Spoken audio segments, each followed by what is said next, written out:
Hello everyone, welcome to study with Shri. देखिए, उत्तर प्रदेश PCS 2022 की test series चलाई जा रही है। यह टेस्ट नंबर आपका 18 है। 17 टेस्ट तो ऑलरेडी कंप्लीट हो चुका है। प्ले लिस्ट बना रखी है, आप लोग जाकर के वहाँ पे देख सकते हैं। देखिए, अगर आप किसी भी स्टेट पीसीएस की तैयारी कर रहे हैं, जेपीएससी हो, बीपीएससी हो, यूकेपीएससी हो या फिर एमपीपीएससी हो या किसी वनडे एग्जाम की तैयारी कर रहे हैं, तो आपको जो है कि इस टेस्ट सीरीज से काफ़ी फ़ायदा होगा। ठीक है, देखिए, उत्तर प्रदेश पीसीएस प्री का डेट जो है कि कैलेंडर में आ गया है 12 जून 2022। ठीक है, तो आप लोग जो है कि देखा कीजिए, जिन लोगों ने देखा नहीं है पूरा टेस्ट, वो टेस्ट नंबर 1 से स्टार्ट करें और देखा करें। ठीक है, काफ़ी फ़ायदा होगा। देखिए, पिछले 2021 में हमारे टेस्ट सीरीज से 127 टेस्ट सीरीज हुए थे, उससे काफ़ी क्वेश्चन फंसे थे, तो आप लोग देखा कीजिए। तो स्टार्ट करते हैं। फर्स्ट क्वेश्चन है, कॉन्टी, पेस, नुनीज तथा मनुची ये सभी कौन थे? डच व्यापारी, पुर्तगाली सेनापति, विदेशी पर्यटक, गोवा के राज्यपाल। देखिए, पूछा जा रहा है कॉन्टी, पेस, नुनीज और मनुची ये कौन थे ये लोग? तो ये लोग जो है कि एक विदेशी पर्यटक थे। ठीक है, सी ऑप्शन आपका सही है। देखिए, अगर हम बात करें निकोली कॉन्टी की, ठीक है, तो ये इटली का था और 1420 ईस्वी में विजयनगर शासक थे। कौन? देवराय प्रथम, उनके समय में ये भारत आया था। ठीक है, कौन? निकोली कॉन्टी। अगर हम पेस की बात करें तो डोमिंगो पेस, ये जो है कि पुर्तगाली यात्री था और 1520 ईस्वी में ये कृष्ण देव राय के समय में विजयनगर आया था ये। ठीक है, अगर हम बात करें नुनीज की, फर्नाडो नुनीज, ये भी पुर्तगाली अश्व व्यापारी था ये। ठीक है, और इसने जो है कि 1535 से 37 तक जो है कि 3 वर्ष विजयनगर साम्राज्य में व्यतीत किया था ये। ठीक है, बात आती है मनुची की, निकोली मनुची, ये भी जो है कि इटली का था और 14 वर्ष की आयु में क्या किया कि ये घर से भाग गया था और 1653 ईस्वी में भारत आया था ये। ठीक है, तो ये सब सारे कौन थे? तो ये विदेशी पर्यटक थे। तबकात ए नासिरी किसकी रचना है? मिनहाज की, जियाउद्दीन बर्नी की, इब्न बतूता की, इनमें से कोई नहीं। देखिए, तबकात ए नासिरी ये किसकी रचना है? तो ये रचना है मिनहाज की, ये रचना है। ठीक है, देखिए, मिनहाज ने ना शासकों और सुल्तानों का इतिहास लिखने की योजना बनाई। ठीक है, और ये जो है कि इल्तुतमिश से लेकर के, मतलब इल्तुतमिश से शुरू करके नसरुद्दीन मोहम्मद के शासन के 14 साल तक का इसने इतिहास लिखा। ठीक है, और ये इस बुक को जो है कि मिनहाज ने किसको? सुल्तान नसरुद्दीन को ही समर्पित किया। ठीक है, तो ये जो है कि किसकी रचना है? तो मिनहाज की रचना है। ए ऑप्शन आपका सही है। इलाही गज का प्रयोग किसके लिए होता था? सम्राट की पोशाक काटने के लिए, ज़मीन को नापने के लिए, सड़क बनाने के लिए, मस्जिदों की ऊंचाई नापने के लिए। देखिए, इलाही गज का प्रयोग किसके लिए होता था? तो ये होता था आपका ज़मीन को नापने के लिए। बी ऑप्शन आपका सही है। देखिए, अकबर के काल के पहले की बात करें तो भूमि को किससे मापा जाता था? तो रस्सी से मापा जाता था। ठीक है, और रस्सी में क्या होता था कि ये मौसम के हिसाब से रस्सी क्या होती है कि घट और बढ़ जाती थी। ठीक है, तो इसको समाप्त कर दिया गया रस्सी को, और इसके जगह पर बांस के जरीब का प्रयोग करना शुरू किया गया। ठीक है, और इसके जो टुकड़े होते थे तो लोहे के पत्तियों से जुड़े हुए रहते थे। ठीक है, देखिए, उसके बाद से जो है कि शुरू में भूमि को मापने के लिए गज ए सिकंदरी का प्रयोग होता था। ठीक है, गज ए सिकंदरी, ये भी अगर क्वेश्चन आता है कि गज ए सिकंदरी किसको मापने के लिए प्रयोग किया जाता था? तो ज़मीन मापने के लिए प्रयोग किया जाता था। ठीक है, लेकिन जब अकबर का कार्यकाल था, कब? 1586-87 के टाइम पे। ठीक है, तो ये गज ए इलाही का प्रयोग होने लगा, तो वो भी जो है कि ज़मीन को नापने के लिए ही होता था। ठीक है, गज ए इलाही का प्रयोग किसके लिए होता था? तो ज़मीन को नापने के लिए। धंग राजपूतों की किस शाखा से संबंधित था? परमार, चौहान, चंदेल, प्रतिहार। धंग ये राजपूतों की किस शाखा से संबंधित था? तो ये संबंधित था किससे? तो देखिए, चंदेलों से संबंधित था ये। सी ऑप्शन आपका सही है। देखिए, धंग राजपूतों की चंदेल शाखा का शासक जो है कि 950 से 1102 ईस्वी तक। ठीक है, ये देखिए, चंदेलों की जो वास्तविक शाखा का जो जन्मदाता जो है था, यही था।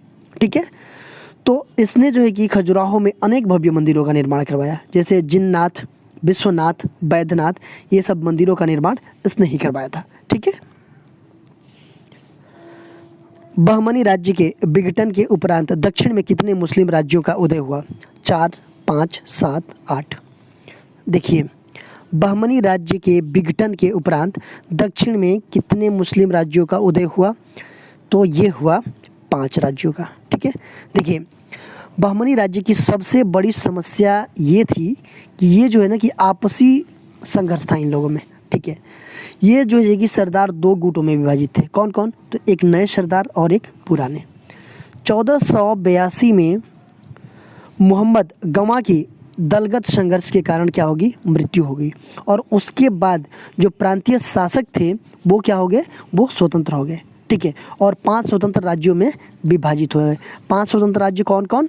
तो वो था गोलकुंडा, बिदर, बीजापुर, अहमदनगर और बरार था। ठीक है।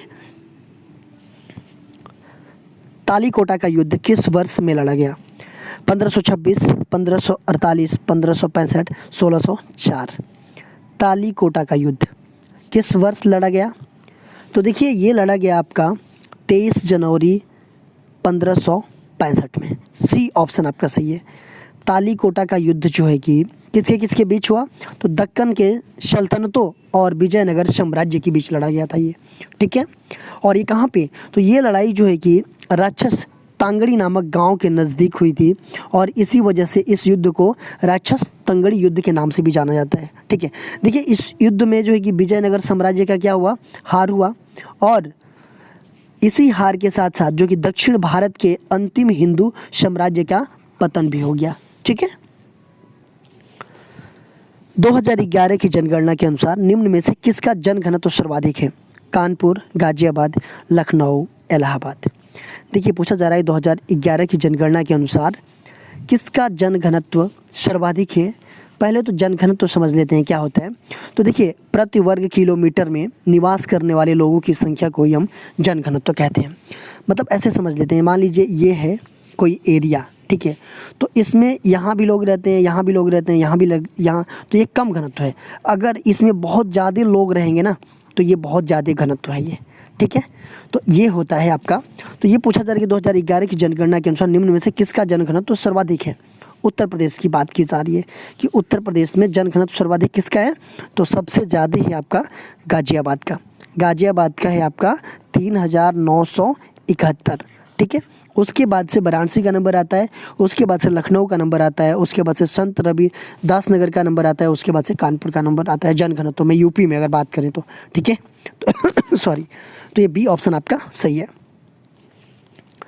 सूफी संत निजामुद्दीन औलिया का मज़ार कहाँ है? अजमेर, आगरा, संभल, दिल्ली। सूफी संत निजामुद्दीन औलिया, इनका मज़ार कहाँ पे है? तो इनका मज़ार जो है कि आपका दिल्ली में है, ग्यासपुर, दिल्ली में। ठीक है। इनका दरगाह है।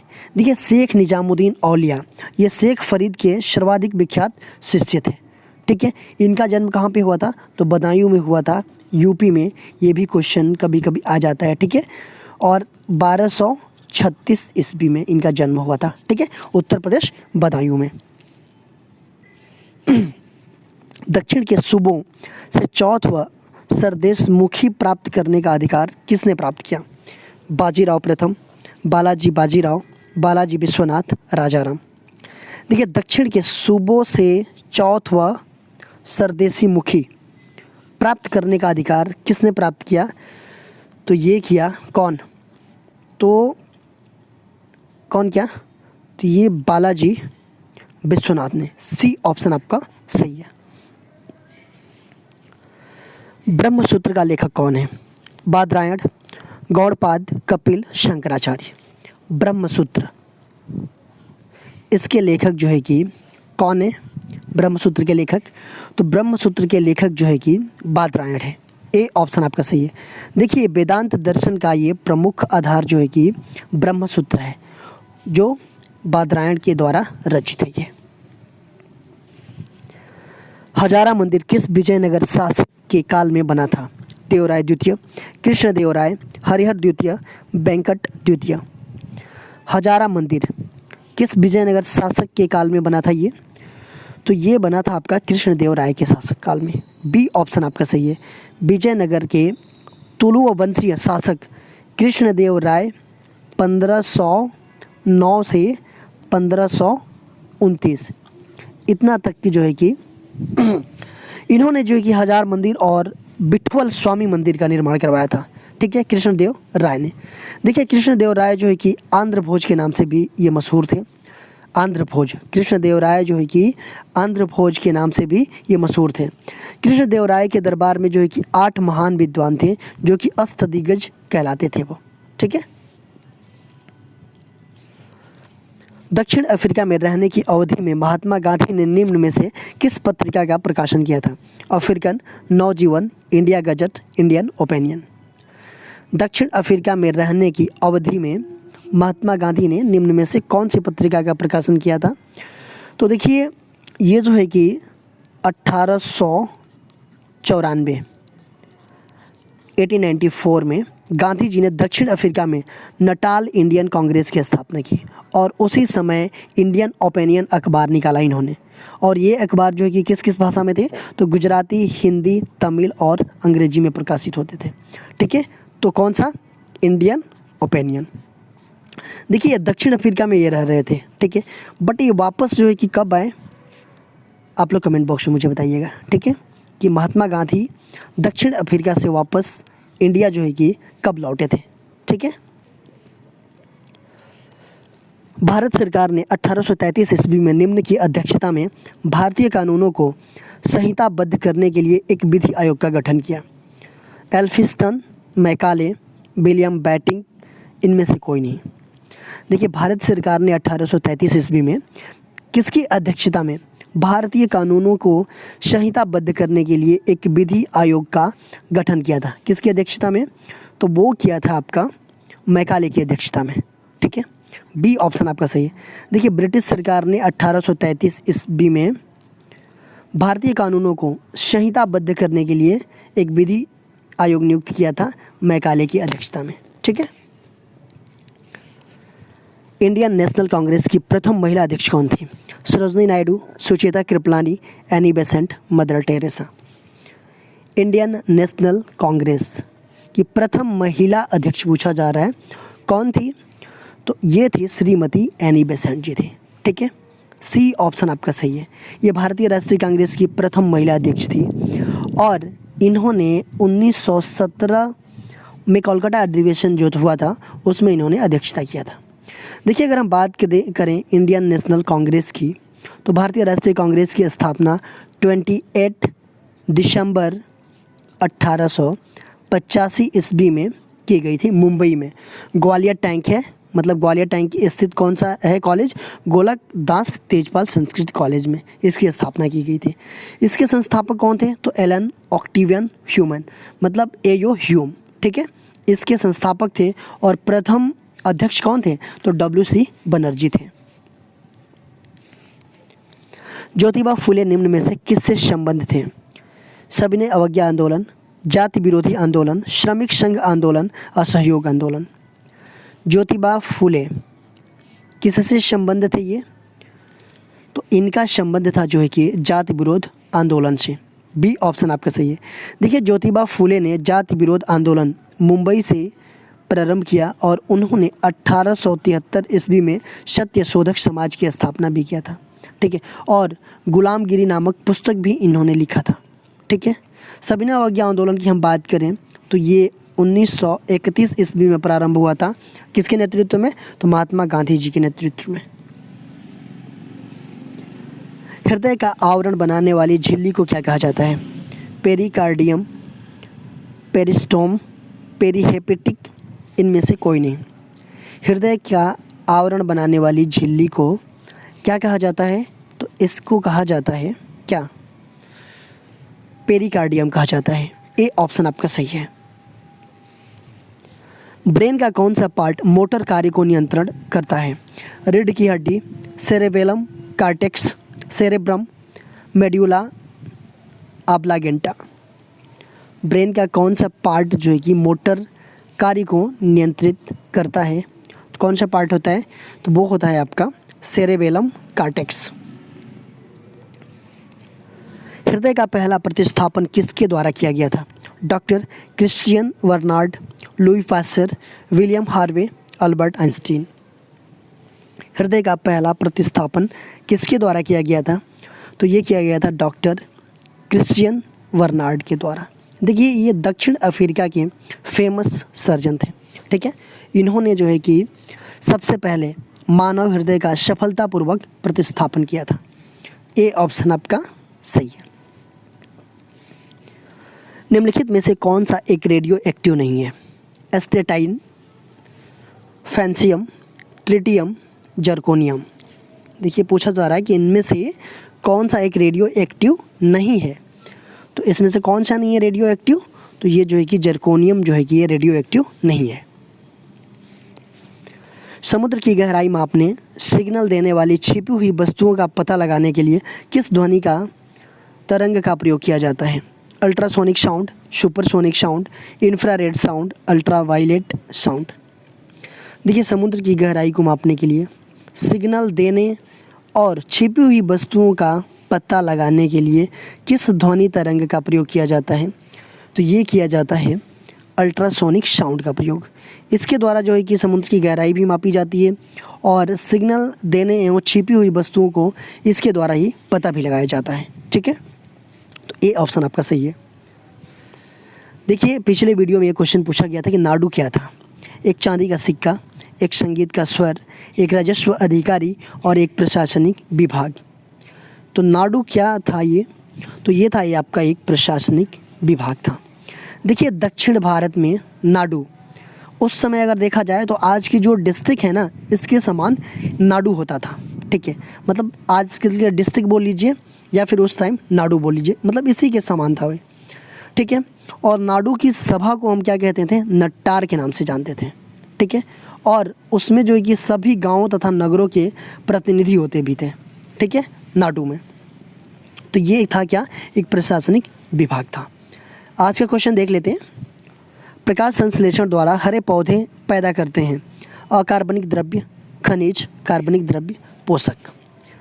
प्रकाश संश्लेषण द्वारा हरे पौधे क्या पैदा करते हैं? ये आपको कमेंट बॉक्स में मुझे बताना है। इसका आंसर मैं नेक्स्ट वीडियो में आप लोगों को बताऊंगा। देखिए अगर आप हमें इंस्टाग्राम पे फॉलो करना चाहते हैं तो यहाँ भी कर सकते हैं। यहाँ पे हमारी आईडी है स्टडी विद श्री 25। फेसबुक पे एक मेरा पेज है स्टडी विद श्री के नाम से, और फेसबुक पे एक मेरा ग्रुप है UPPCS 2022, और ये टेलीग्राम का लिंक है। इन सब सारे जगहों पे आप कनेक्ट हो जाइए। इन सब सारे जगहों पे स्टडी से रिलेटेड चीज़ें पोस्ट की जाती है जिससे आप लोगों को फ़ायदा पहुंच सकता है। दोस्तों वीडियो अच्छी लगती है तो आप लोग लाइक किया कीजिए, अपने दोस्तों में शेयर किया कीजिए और कमेंट्स भी किया कीजिए। अगर वीडियो अच्छी नहीं लगती है तो आप लोग डिसलाइक कर दिया कीजिए और कमेंट बॉक्स में मुझे बताइए कि डिसलाइक क्यों किया। वीडियो देखने के लिए धन्यवाद।